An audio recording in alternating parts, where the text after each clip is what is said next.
पिछले दिनों भाई साहब मुंबई में कवि सम्मेलन में चला गया। कवि सम्मेलन के अगले दिन जब जुहू बीच पर घूमने गया तो मैंने देखा एक महिला एकांत में बैठकर दहाड़े मार के रो रही। मैं उसके पास गया, सहानुभूति पूर्वक तरीके से उसके कंधे पर हाथ रखा। मैंने कहा बहन जी क्या बात है, क्यों रो रही हैं? तो वो उछलकर खड़ी हो गई, आंसू पोंछ लिए। बोले कुछ नहीं भाई साहब, पिछले महीने पति ने मारा।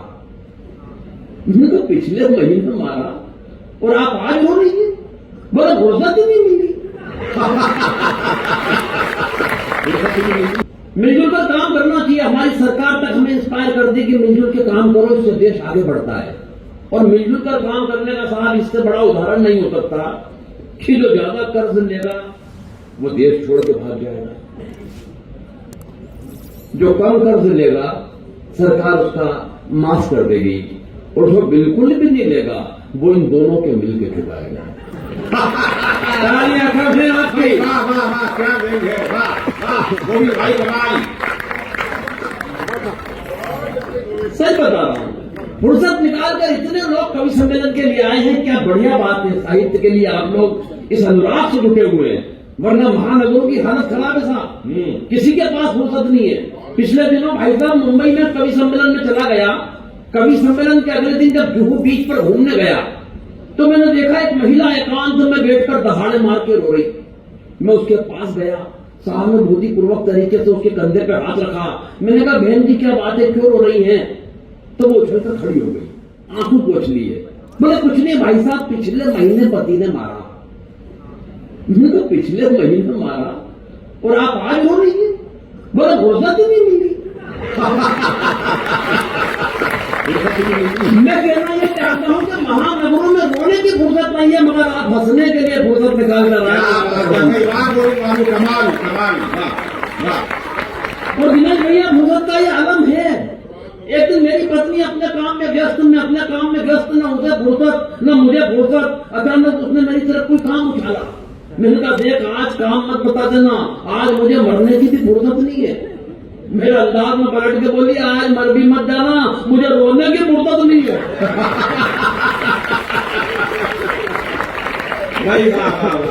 तो हमको यहाँ तक भी उनके हुए। अभी मुझसे दिनेश भाई पूछ रहे थे यार दादी जी पत्नी इज्जत नहीं करती, क्या कारण है? हाँ, मैंने कहा दिनेश भाई ये तो नहीं मालूम कि क्या कारण है, लेकिन ये बात आपने मुझसे पूछकर जो मुझे इज्जत दी है। भाई वाह वाह, गोविंद भाई बहुत अच्छे। मेरी 7 पीढ़ी आपकी शुक्रगुजार रहेगी। बोले कि आपकी भी नहीं करती। भाई साहब मैंने जो जवाब दिया थोड़ा सा इंटरनेशनल है, लेकिन बस यहां से समझ लोगे तो पहुंच जाएगा, और पहुंच जाए तो अब शुरू करवाना, मुझे अभी शुरू हुआ नहीं होंगे। बोले भाई साहब क्या आपकी भी नहीं करती? मैंने कहा एक बात ध्यान रखना दे रहे भाई, हिंदुस्तान में अगर रुपए का मूल्य गिरता है तो उसकी गिरावट हर प्रांत में अलग अलग नहीं होती।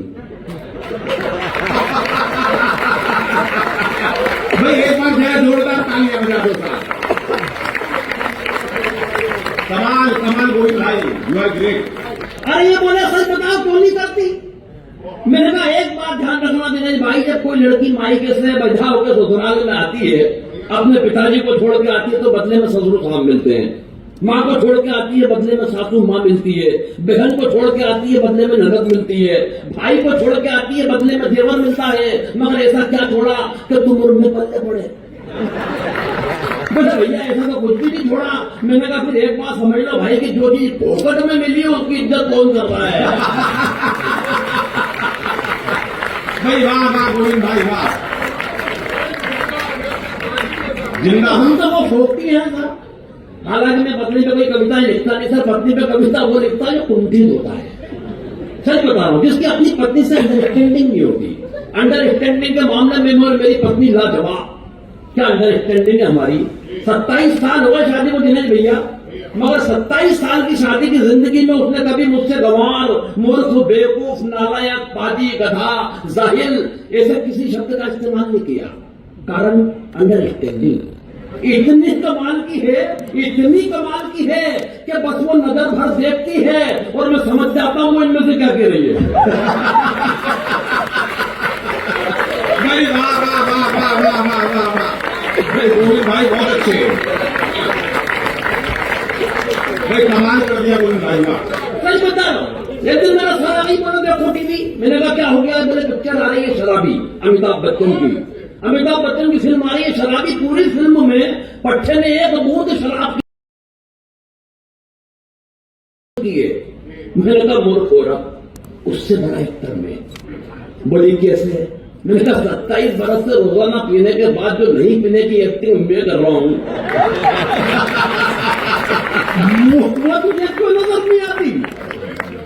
धीरज भैया, और मैं तो भगवान का नाम पत्नी शब्द जब सुनता हूं ना तो मेरे पूरे शरीर में कपकपी होती है, ऊपर से नीचे तक धूसता हूं, सनसनी होती है। मुझे 27 बरस पहले का वो दृश्य याद आता है जब 7 फेरों के वक्त पंडित जी ने कहा कि बेटा ये सिंदूर की डिब्बी लो, इसे खोलो और इसकी मांग भरो। आज जब वो दृश्य कल्पना में आता है तो भगवान कसम ऐसा लगता है कि वो मांग नहीं थी, वो दरअसल नक्सलियों की एक सुरंग थी। कहानियां तो पूरा सदन इस बात पे बजाएगा कि सुरंग भी वो वाली थी जिसमें मैंने अपने हाथों से बारूद। भाई वाह वाह, भाई वाह।